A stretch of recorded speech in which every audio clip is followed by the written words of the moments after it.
নমস্কার বন্ধুরা, আমাদের চ্যানেলে আপনাদের সকলকে স্বাগত জানাই। আজকের এই ভিডিওটি অবশ্যই মন দিয়ে শেষ পর্যন্ত দেখুন। তাহলে চলুন শুরু করা যাক। জীবনে যদি কখনো কোনো বিপদ আসে তাহলে কি করবেন, কি করলে আপনার বিপদ সাথে সাথে কেটে যাবে, এই প্রশ্নের উত্তরই আজ আপনাদের সাথে ভাগ করে নিতে এসেছি। শ্রী মা শারদা আমাদের এই উপদেশ দিয়ে গেছেন, বলে গেছেন কিভাবে জীবনে কোনো বিপদ এলে তার প্রতিরোধ করতে হয়। তবে ভিডিওটি আরম্ভ করার আগে আপনারা যারা এই চ্যানেলটিতে নতুন তারা অবশ্যই চ্যানেলটি সাবস্ক্রাইব করুন এবং বেল বাটনে প্রেস করুন এরকম আরও অনেক নতুন ভিডিও নোটিফিকেশান পেতে। ভিডিওটি দেখে যদি ভালো লাগে তাহলে অবশ্যই একটি লাইক করবেন এবং সবাইকে শেয়ার করবেন যাতে তারাও ভিডিওটি দেখে উপকৃত হয়, এবং কমেন্টে জয় মা শারদা লিখতে ভুলবেন না। এবার চলুন জেনে নেওয়া যাক সেই উপায়টি। দিব্যেন্দুবাবু বেশ কিছু মাস ধরে নানাবিধ সমস্যার সম্মুখীন হচ্ছিলেন। কর্মজীবনে কোনো উন্নতি নেই, পারিবারিক জীবনে শান্তি নেই। তিনি যেখানে চাকরি করতেন সেখানে তার উচ্চস্তরের অফিসাররা তাকে অকারণে অতিরিক্ত কাজ দিয়ে তাকে আটকে রাখতেন। সময় অসময় তার সাথে খারাপ ব্যবহার করতেন, অপমান করতেন। কতবার যে তিনি এই চাকরি ছেড়ে দেওয়ার কথা ভেবেছেন তার হিসাব মেলা মুশকিল। কিন্তু এই চাকরি ছেড়ে যাবেন কোথায়, অন্য কাজ তো কিছু জানা নেই। আর বয়স যার 55 ছুঁই ছুঁই, সে আর নতুন কাজ কি শিখবে, এইসব ভেবে ভেবে তিনি নিজেকেই চাকরিতে আটক করে রেখেছিলেন। সারাদিনের অক্লান্ত খাটনির পর বাড়ি ফিরে যখন একজন মানুষ সংসারেও একটু শান্তি খুঁজে না পান তাহলে কোথায় তার গন্তব্য হবে। স্ত্রীর মুখে নিত্যদিন শুনতে হয় কিভাবে আর 5টা মানুষ সংসারে মোটা টাকা রোজগার করে এনে দেয়, কিভাবে তার দাদা তার বৌদিকে মাথায় করে রেখেছে, কিন্তু তার নিজের স্বামীর সেই মুরদ নেই। সেই ব্যক্তি ভাবে ছেলেমেয়েরা বড় হচ্ছে, এসব শুনলে কি ভাববে। একদিন রাতে খেতে বসে ছেলে মামার প্রশংসায় পঞ্চমুখ, কিভাবে সে তার ছেলেকে নতুন কম্পিউটার কিনে দিয়েছে এইসব বলতে থাকে। সে তার একটা ল্যাপটপ চাই, কিন্তু তার বাবা তাকে সেটাও কিনে দিতে পারছে না। ছেলে বলে, কেন গো বাবা, এমন কি চেয়েছি বলো? সাধারণ একটা ল্যাপটপই তো চেয়েছি। মা ছেলেকে ধমক দেওয়ার বদলে বলেছিল, থাক, তোর বাবাকে বলে কোনো লাভ নেই, বরং তোর মামাকেই বলে দেখি তাতে কোনো সুরাহা হয় কি না। রাগে লজ্জায় যেন মাথা কাটা যায় দিব্যেন্দুবাবু। হঠাৎই রেগে গিয়ে উঠে গিয়েছিলেন তিনি টেবিল ছেড়ে। ঘরে এসে একটাই কথা ভাবছিলেন তিনি, এই কেমন ধারা জীবন আমার, এই কেমন বিচার। এত খেটেও মান সম্মান বলে কিছুই নেই। কর্মক্ষেত্রে অপমানিত হই, ছেলে মান দেয় না, এমনকি স্ত্রীও আমার অন্তরের কষ্ট অনুভব করতে পারে না। এই জগতে কি আমি এতটাই অপ্রয়োজনীয়? কেউ নেই এই গোটা জগতে যে আমার ক্ষত বুঝতে পারবে। পরদিন বাসে করে অফিস যাওয়ার সময় একজনের সাথে ধাক্কা লেগে প্রায় পড়েই যাচ্ছিলেন তিনি। যা হোক করে নিজেকে সামলে নেন তিনি, কিন্তু বাস থেকে নেমে অফিসে ঢোকার সময় প্যান্টের পকেটে হাত দিয়ে দেখেন মানিব্যাগটা নেই। কিন্তু আগে যেভাবে সবার সামনে অপদস্থ করেছিল তার উচ্চপদস্থরা, তাতে আর কলিগদের সামনে গিয়ে দাঁড়ানোর বিন্দুমাত্র ইচ্ছা হয়নি দিব্যেন্দুবাবুর। অবশেষে পায়ে হেঁটেই বাড়ি ফিরতে হয়েছিল তাকে।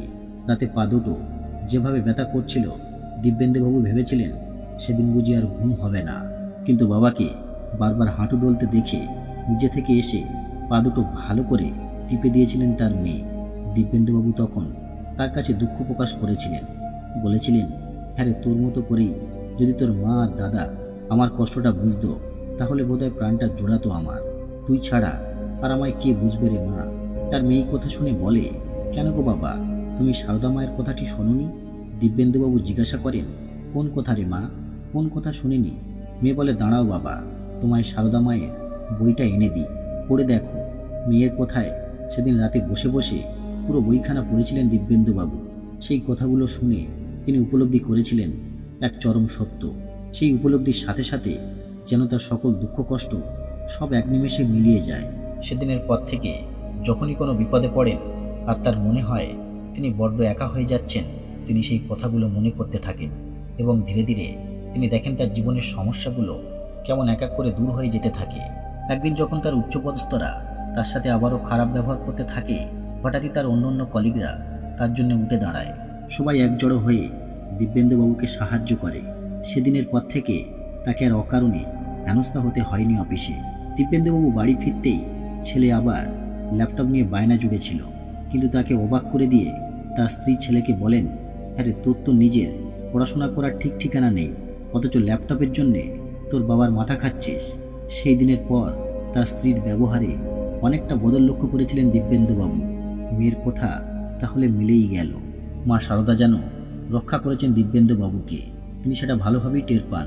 মা সারদার বলা সেই কথাগুলি হলো, দেখো বাবা, বিপদ যে তোমাদের আসবে না তা তো নয়, ও তো আসবেই, তবে ও থাকবে না, দেখবে পায়ের তলা থেকে জলের মতো চলে যাবে। যখন দুঃখ পাবে, আঘাত পাবে, বিফলতা আসবে, তখন নিশ্চিত যেন আমি তোমার সঙ্গে রয়েছি। ভয় পেয়ে হতাশ হইও না, আমি মা থাকতে তোমাদের ভয় কি? আমি তোমাদের মা, সত্যিকারের মা।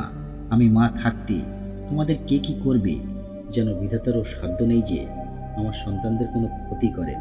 আমার উপর ভাত দিয়ে নিশ্চিন্ত হয়ে থাকো, আর সর্বদা যেন যে তোমাদের পিছনে এমন একজন রয়েছেন যিনি সর্বদা রক্ষা করছেন এবং করবেন, যেন তোমাদের মা রয়েছেন। তাহলে বন্ধুরা, এবার থেকে যদি কোনোদিনও নিজেকে একা মনে হয় কিংবা কখনো কোনো বিপদ আসে, তাহলে মা সারদার এই বাণীটি অবশ্যই মনে করবেন। দেখবেন শীঘ্রই সেই বিপদ কেটে যাবে। কিছু অনুপ্রেরণামূলক উক্তি।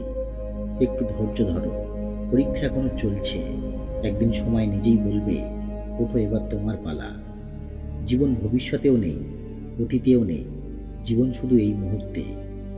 জীবন একবার আসে, এটা বলা সম্পূর্ণ ভুল, কারণ মৃত্যু একবার আসে, জীবন তো রোজ পাওয়া যায়।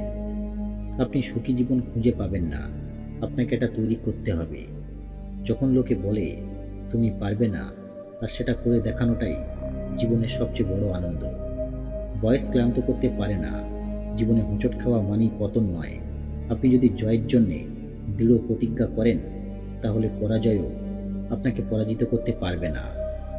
পৃথিবীর কোনো সমস্যাই আপনার সাহসের চেয়ে বড় নয়। সবসময় হাসি মুখে জীবন উপভোগ করো, কারণ তুমি জানো না তুমি আর কতক্ষণ আছো। তুমি শুধু নীরবে কাজ করে যাও। তোমার যোগ্যতা যদি থাকে, তাহলে তোমার সাফল্যই পৃথিবীতে শোরগোল করার জন্য যথেষ্ট। সফলতা অর্জনের জন্যে আপনার ইচ্ছাশক্তি প্রবল থাকলে ব্যর্থতা আপনাকে কখনোই স্পর্শ করতে পারবে না। কপালের রেখা ততক্ষণ বদলায় না যতক্ষণ হাত দিয়ে কোনো প্রচেষ্টা করা হয় না। রেগে গেলে কিছুক্ষণ নীরব থাকুন, আর ভুল করলে মাথা নত করো। ব্যাস, জীবনের সব সমস্যা এমনি সমাধান হয়ে যাবে। যারা তাদের পদক্ষেপের ক্ষমতার উপর বিশ্বাস রাখে, তারা প্রায়শই তাদের গন্তব্যে পৌঁছাতে সক্ষম। জীবনের লক্ষ্য কেবল বেঁচে থাকা নয়, বরং উন্নতি করা। জীবনে কিছু করার ইচ্ছা তোমার মধ্যে অনুপ্রেরণা নিয়ে আসে। মনের দিক থেকে পরাজিত ব্যক্তি জীবনে কখনো জিততে পারে না। আমাদের জীবনের সমস্ত স্বপ্ন সত্যি হতে পারে যদি সাহস থাকে সেগুলো অনুসরণ করার। জীবনের প্রতিটি ছোট ছোট পরিবর্তনই সাফল্যের একটি অংশ। জীবনকে বুঝতে চাইলে পিছনে ফিরে তাকাও, কিন্তু জীবনকে জানতে চাইলে সামনের দিকে তাকাও। অতীত পরিবর্তন করা যায় না, কিন্তু ভবিষ্যৎ আপনার হাতে। ওঠো, জাগো, লক্ষ্যে না পৌঁছানো পর্যন্ত থেমে থেকো না। ইচ্ছাশক্তি জগৎকে পরিচালনা করে। কোনো বড় কাজই কঠোর পরিশ্রম ও কষ্ট ছাড়া হয়নি। যদি সত্যি মন থেকে কিছু চাও, তাহলে পথ পাবে, আর যদি না চাও, তাহলে অজুহাত পাবে।